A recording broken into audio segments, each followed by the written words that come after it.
Pernah nggak sih lo mikir soal salah satu hal yang lo pelajari di sekolah, terus lo tiba-tiba kayak sadar aja gitu? Ngapain ya dulu belajar begituan di sekolah? Like, why? Apa sih faedahnya buat hidup gue sekarang? Misalnya nih, tau bercandaan ini nggak? Perang di Ponegoro itu terjadinya pas habis maghrib, 1825 sampai 1830. Nah, coba deh, pelajaran kayak gitu ya, ada faedahnya nggak sih di hidup lo? Pernah nggak lo pas lagi wawancara kerja gitu ya, terus ditanya, Dek, perang di Ponegoro itu kapan ya? Nggak pernah kan? Atau pas lu ngerjain kerjaan lo gitu? Atau pas lu mau ketemu calon mertua? Atau pas lu ngedate sama orang yang baru ketemu di Tinder? Pernah nggak pengetahuan itu ada gunanya di kehidupan sehari-hari? Enggak kan? Terus buat apa anjir? Terus harusnya apa sih yang dipelajari di sekolah? Nah, penasaran? Tenang aja, karena di video ini gue bakal cerita soal manusia yang paling bertanggung jawab soal pendidikan di negara ini. Bapak Pendidikan Indonesia, Suwardi Suryaningrat alias Ki Hajar Dewantara. Dan gue sangat mendorong lo buat nonton video ini sampai habis. Gue janji, di akhir video nanti, lo bakal sadar akan banyak hal keren yang berguna banget buat kehidupan lo ke depannya.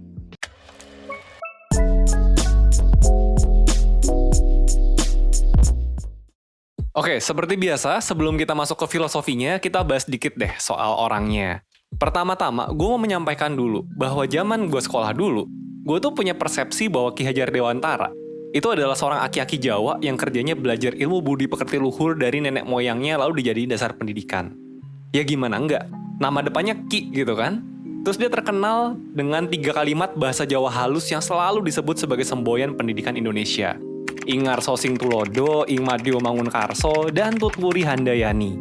Kurang aki-aki Jawa apa coba persepsi orang soal Ki Hajar Dewantara kalau zaman sekolah kita diajari cuman kayak gitu? Ya nggak? Tapi enggak men. Setelah gue belajar banyak soal tokoh-tokoh di balik kemerdekaan bangsa ini, gue tuh baru tahu bahwa Ki Hajar Dewantara itu tuh jauh banget dari sosok itu. Ki Hajar itu anak bangsa jenius. Pas muda, dia dapat beasiswa buat sekolah di sekolah kedokteran Belanda di Batavia. Lu bayangin ya, orang pribumi di zaman itu bisa sekolah aja syukur. Dia bisa sekolah di sekolah kedokteran. Pinter banget orang itu. Sayangnya, dia nggak cuma pinter, tapi juga berani. Nah, kenapa sayang? Ki Hajar ini di kampus hobinya tuh malah kritik pemerintah Belanda kesana kemari. Sampai akhirnya dia dikeluarin dari kampusnya. Terus habis itu jadi wartawan. Dan makin jadi-jadi dia, nulis yang tajam-tajam soal pemerintah Belanda. Sampai akhirnya dia dibuang ke Belanda sana biar jauh-jauh dari Indonesia dan nggak bikin rusuh di sini. Nah, terus kan ceritanya dibuang nih ke Belanda nih. Tahu nggak apa yang dia lakukan di sana? Dia tuh di sana malah belajar. Nah, zaman sebelum ada internet dulu, yang namanya posisi itu menentukan prestasi. Dan di Belanda itu jelas akses ke buku dan tulisan-tulisan orang pintar dan bijak dari seluruh antero dunia jelas lebih lengkap kan dibandingkan di Indonesia waktu itu. Di sana dia belajar soal riset-riset terbaru di dunia pendidikan, filsafat, psikologi, dan banyak hal lain. Termasuk salah satunya adalah filosofi dan kurikulumnya Maria Montessori yang sampai sekarang masih dipakai di sekolah-sekolah elit di seluruh dunia. Dan hasil pembelajaran dia dengan otak jeniusnya itulah yang kemudian dia rangkum dan bawa pulang ke Indonesia untuk kemudian dijadikan dasar pendidikan ala dia. Termasuk di Taman Siswa, yang adalah sekolah yang dia diriin sendiri, termasuk di perkumpulan Selasa Kliwon, geng ngobrol intelektualnya dia, dan juga buat Indonesia secara keseluruhan waktu dia jadi Menteri Pendidikan. Oke, cerita segitu dulu ya. Kalau gue suruh bahas soal Ki Hajar Dewantara, gue bisa bahas 2 jam video yang terkepanjangan. Jadi gitu, Ki Hajar Dewantara itu adalah bukan aki-aki kejawen. Dia aktivis jenius yang sangat concern soal pendidikan pada masanya. Nah, di video ini gue akan bahas 3 hal dari filosofi pendidikan Ki Hajar Dewantara yang menurut gue penting banget buat diketahui semua makhluk di negara ini. Asik. Dan 3 yang mau gue jelasin ini bukanlah Triloka alias Tutwuri Handayani dan kawan-kawan tadi ya. Karena 3 itu harusnya fokusnya bukan di murid, tapi di guru. Gimana cara mereka mendidik murid di kelas. Gue mau bahas pemikiran dia yang lebih inti lagi, dan ini biasanya sayangnya nih, nggak pernah diajarin di sekolah. Nah, penasaran? Oke. Hal pertama yang mau gue bahas adalah mulai dari hal paling dasar. Tujuan pendidikan. Coba deh, menurut lo, tujuan pendidikan itu apa sih? Bikin pintar? Atau bikin dapat nilai bagus? Atau biar dapat ijazah terus bisa kerja? Nah, enggak. Menurut Ki Hajar Dewantara, tujuan pendidikan adalah memerdekakan manusia. Dan kalau ditanya nih, apa itu manusia merdeka? Menurut Ki Hajar, poinnya tuh ada 2. 1, selamat raganya. 2, bahagia jiwanya. That's all. Selamat dan bahagia. Survive and happy. Dan sebetulnya kalau dipikir-pikir ya, itu kan yang kita cari dalam hidup. Kita tuh cuma pingin kita bisa selamat, kita bisa bahagia. Kalaupun lu bilang nih, enggak, tujuan hidup gue ya akhirat lah.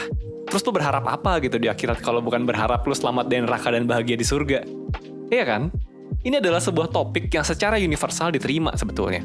Mulai dari filsafat, agama, sampai ilmu pengetahuan psikologi modern, itu sepakat soal hal ini.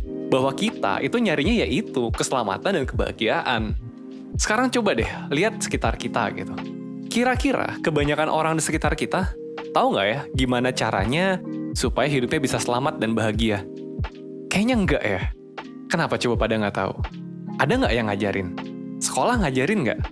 Nah, kalau sekolah aja nggak ngajarin, tahu dari mana coba? Padahal, menurut Ki Hajar Dewantara, pendidikan itu ya harusnya memerdekakan manusia, menghasilkan manusia yang selamat dan bahagia. Apakah mengetahui kapan terjadinya perang di Ponegoro itu ngebantu lo buat selamat dan bahagia? Atau apakah tahu cara melakukan integral trigonometri itu bisa ngebantu lo buat selamat dan bahagia? Dan itu adalah alasan utama 1% ada kan? Kita tuh pengen bantuin orang Indonesia buat bisa hidup seutuhnya. Dengan cara apa? Ya dengan cara mengajarkan hal-hal penting yang tidak diajarin di sekolah.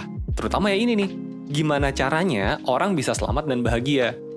Nah, kita lanjut dulu ya ke poin berikutnya ya. Poin kedua, Ki Hajar percaya bahwa pendidikan tuh punya 3 peran penting.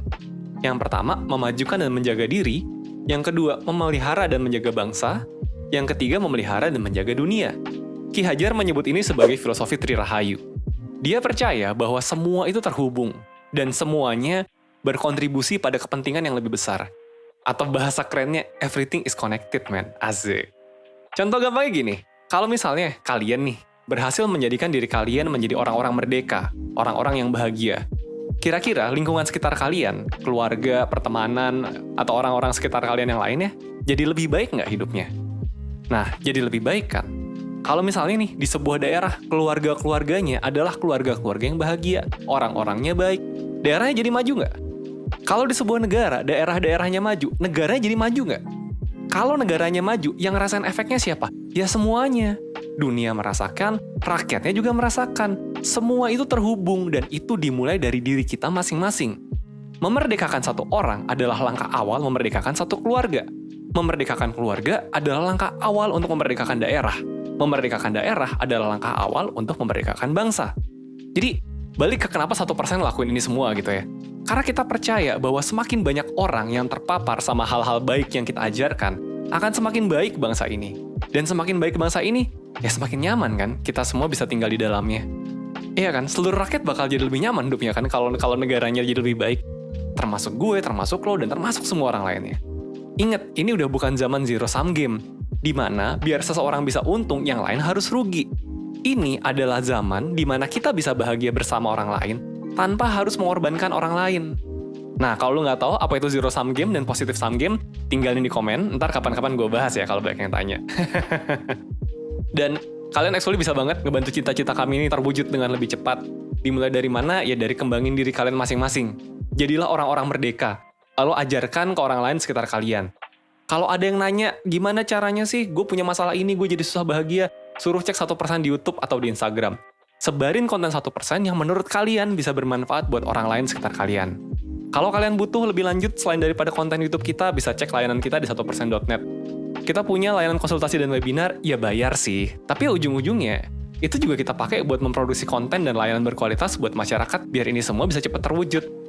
Sorry, orasi gue kepanjangan. Ya udah, sorry, gue balik ke topik. Sekarang poin ketiga. Ki Hajar menyebutnya sebagai trikon, alias pendidikan itu harus kontinu, konvergen, dan konsentris. Kontinu artinya berkelanjutan. Apa yang kalian capai hari ini adalah hasil dari apa yang kalian pelajari dari masa lalu kalian. Sejak lahir sampai kemarin. Dan besok nih, hari ini akan menjadi masa lalu udah buat kalian kan? Belajar itu terus-menerus panjang hidup. Selalu ada cara lain buat menjadi lebih baik daripada hari ini. Nggak perlu banyak-banyak kok.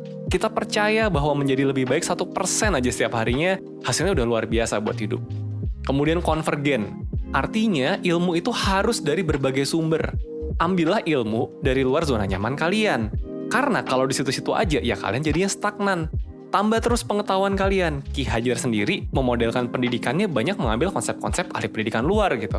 Kayak Montessori, Froebel, atau Rabindranath Tagore. Nah, Tapi nih, meskipun dia juga mendorong kita buat belajar dari luar, ada prinsip terakhir yaitu konsentris.